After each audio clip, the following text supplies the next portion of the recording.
Doubt ये जो परेशानी होती है जिन माँ बाप पे गुजरती है बेशक वो ही समझ सकते हैं।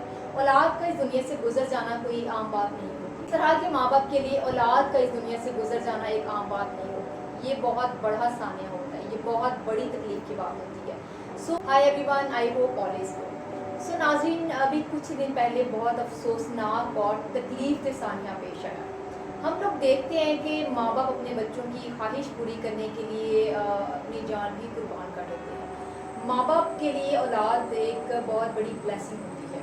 हम लोग देखते हैं कि माँ बाप पूरी कोशिश करते हैं कि वो बातें, वो खुशी या जो चीज़ें उनके बच्चों को खुशी प्रोवाइड करती हैं, उनके बच्चों को खुश करती हैं, माँ बाप पूरी कोशिश करते हैं कि वो अपने बच्चों की ख्वाहिश पूरी करें, बच्चों की डिमांड्स पूरी करें। फॉर एग्जांपल अगर बच्चे कुछ खाना चाह रहे हैं, बच्चों की ख्वाहिश है कुछ खाने की, तो माँ बाप फिर भी हमेशा वो वाली ख्वाहिश भी बच्चों की पूरी करते हैं। इसी तरह के एक अफसोसनाक वाक़या पेश है जिसमें हम लोग देखते हैं कि लाहौर के एक निजी रेस्टोरेंट में एक फैमिली अपने बच्चों को लेकर गई। ज़ाहिर है बच्चे डिमांड्स करते हैं, बच्चे कुछ खाने की ख्वाहिश का इजहार करते हैं। बच्चों ने कुछ चिप्स और कुछ बाकी जो फास्ट फूड्स हैं वो खाने की ख्वाहिश जाहिर की और बच्चों ने खाना खाने की ज़िद की। सो माँ बाप बच्चों की ख्वाहिश पूरी करने के लिए बच्चों को लेकर वहाँ पे चले गए। जैसे ही बच्चों ने वहाँ पे कुछ ऑर्डर्स किए, फ्राइज़ खाने की ख्वाहिश जाहिर की और माँ बाप ने फ्राइज़ ऑर्डर किए। लाहौर के एक निजी रेस्टोरेंट में वो फैमिली अपने बच्चों को लेकर गई और वहाँ पे फ्राइज़ ऑर्डर किए। जैसे ही फ्राइज़ और पास्ता ये चीज़ें तैयार होकर आ गई तो बच्चों ने खा ली। अब शाम का वक्त था और बच्चे आते ही घर में आकर सो गए। इसी तरह से अब नेक्स्ट डे कुछ यूँ होता है कि जैसे ही बच्चे उठते हैं बच्चे वॉमिटिंग स्टार्ट कर देते हैं। एक बेटा और दो बेटियाँ होंगी। जैसे ही बच्चे सुबह उठते हैं बच्चे कंटिन्यूसली वॉमिटिंग करते रहते हैं। जैसे ही वो लोग अपने नियर बाय एक हॉस्पिटल में जाते हैं तो वहाँ पे डॉक्टर्स प्रॉपरली डायग्नोज करने की कोशिश करते हैं। डॉक्टर्स उनको फर्स्ट एड देते हैं, उनकी मेडिकेशन स्टार्ट की जाती है, इंजेक्शन ड्रिप्स वगैरह लगाई जाती हैं। सो उसी दिन सुबह 11 बजे के करीब उनकी छोटी बेटी जिसका नाम हिरा है वो इंतकाल कर जाती है।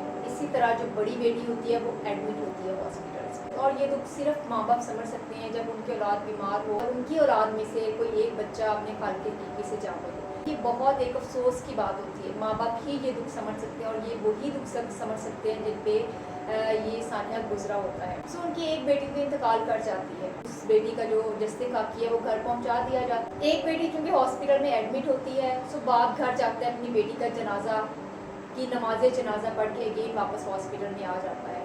इस वजह से कि उनकी एक बेटी तो इंतकाल कर गई है, जो दूसरी बेटी है वो हॉस्पिटल में, और किसी तरह से उनकी जो दूसरी बेटी, चूँकि जो बड़ी बेटी वो हॉस्पिटल में एडमिट है, किसी तरह से उसको बचाया जा सके। अब बेटी का बाप इवन तदफीन के लिए भी वहाँ पे नहीं रुकता, वो फ़ौरन हॉस्पिटल आ जाता है ताकि उनकी जो बड़ी बेटी एडमिट है एटलीस्ट उसको बचाया जा सके। अब कॉज ऑफ डेथ की अगर बात करें तो चूँकि छोटी बेटी की डेथ हो गई जिसका नाम इरहा था और वो 4 साल की थी, और जो बड़ी बेटी है वो स्टिल एडमिट थी हॉस्पिटल में। उसके बारे में जब डॉक्टर से पूछा गया कि क्या प्रॉब्लम क्या हुआ है, हॉस्पिटल वालों ने एक प्रॉपर डिस्क्रिप्शन दी जिसपे cause of death unknown poisoning की वजह से लिखा गया। और डॉक्टर्स ने बताया कि किसी भी किस्म की अननोन पॉइजनिंग की वजह से सेप्टिक अटैक हुआ है। और जो सेप्टिक अटैक है वो हमें पता होगा कि सेप्टिक अटैक जो होता है वो बहुत बुरी कंडीशन होती है, सेप्सिस भी कहा जाता है। ये एक लाइफ थ्रेटनिंग कंडीशन होती है जिसमें सर्वाइवल चांसेस बहुत कम हो जाते हैं। इवन मेडिकेशंस भी रिस्पॉन्ड नहीं कर रही होती, और इंसान की जो बॉडी है, चाहे वो एडल्ट है, चाहे वो बच्चा, बूढ़ा, जानवर, वो सारे क्रिटिकल कंडीशन में जा रहे होते हैं। इसी कंडीशन में बच्चों को एक हॉस्पिटल से दूसरे हॉस्पिटल में एडमिट किया जाता है, और इतलात के मुताबिक ये पता चलता है कि उस हॉस्पिटल में भी टाइमली फैसिलिटीज़ अवेलेबल नहीं होती, उनको कुछ टाइम वेट भी करना पड़ता है। ज़ाहिर है बच्चों की कंडीशन इतनी ज़्यादा सीरियस होती है तो माँ बाप के लिए वेट करना भी मुश्किल हो जाता है। इस तरह से नाज़रीन इसी कश्मकश में, इसी परेशानी में अगले ही दिन माँ बाप अपने नियर बाय एक पुलिस स्टेशन जाते हैं, वहाँ पे FIR करवाते हैं। इतलात के मुताबिक पता चलता है कि वहाँ पे भी FIR टाइमली नहीं करवाई जाती, उसमें भी कोई प्रॉब्लम्स, FIR भी टाइमली दर्ज नहीं होती, और ये सारी जो परेशानी है वो माँ बाप के लिए बनती है। एंड नो डाउट ये जो परेशानी होती है जिन माँ बाप पे गुजरती है बेशक वो ही समझ सकते हैं। औलाद का इस दुनिया से गुजर जाना कोई आम बात नहीं होती। सो इस तरह के माँ बाप के लिए औलाद का इस दुनिया से गुजर जाना एक आम बात नहीं होती। ये बहुत बड़ा सानिया होता है, ये बहुत बड़ी तकलीफ की बात होती है। सो इसी तरह से उन माँ बाप से जब डिफरेंट चैनल्स ने, डिफरेंट एंकर्स ने जब उनसे इंटरव्यू भी लिया, तो उनके माँ बाप ने ये अपील की कि किसी तरह से उनकी बेटी को वापस लाया जा सके। अब नो डाउट, अब जो भी इंसान ज़ाहिर इस दुनिया से चला जाता है वो वापस तो आ नहीं सकता। हमेशा इंसान ख्वाहिश ही कर सकता है इस चीज़ की, लेकिन ज़ाहिर है जो चला जाता है वो वापस तो कभी भी नहीं आता। जब इस इंसिडेंट के बारे में डिफरेंट न्यूज़ चैनल्स ने रिपोर्ट किया, डिफरेंट एंकर्स ने इस न्यूज़ को रिपोर्ट किया, फूड अथॉरिटी ने इस पर प्रॉपर एक्शन लिया। DIG फूड सिक्योरिटी ने भी इस बात की यकीन दहानी करवाई है कि जो भी इसमें इश्यूज़ मुलव्वस हैं, जो भी फैक्टर्स इसमें इन्वॉल्व हैं, इनको प्रॉपर सजा दी जाएगी। इसके अलावा फूड सिक्योरिटी ने उस निजी रेस्टोरेंट को विज़िट किया और उसमें मौजूद तमाम हाइजीनिक कंडीशन को विज़िट किया, और पता चला कि वहाँ पे जो हाइजीनिक कंडीशंस थी वो प्रॉपर नहीं थी। स्टैगनेंट वाटर था, जो पानी होता है इस्तेमाल के लिए वो हमेशा फ्रेश यूज़ किया जाता है। जो स्टैगनेंट वाटर होता है, जो पानी सलसल एक जगह पे खड़ा रहता है, उसमें बैक्टीरियल ग्रोथ होती है और वो सेहत के लिए प्रॉपर नहीं होती। प्लाट के मुताबिक पता चला कि वहाँ पे अनहाइजीनिक कंडीशन थी, स्टैगनेंट वाटर था, फाउल स्मेल थी। सो इन सारी बातों के बाद पता चलता है कि वहाँ पे सेफ्टी मेजर्स बिल्कुल भी नहीं थी, प्रिकॉशनरी मेजर्स वहाँ पे अडेप्ट नहीं किए गए।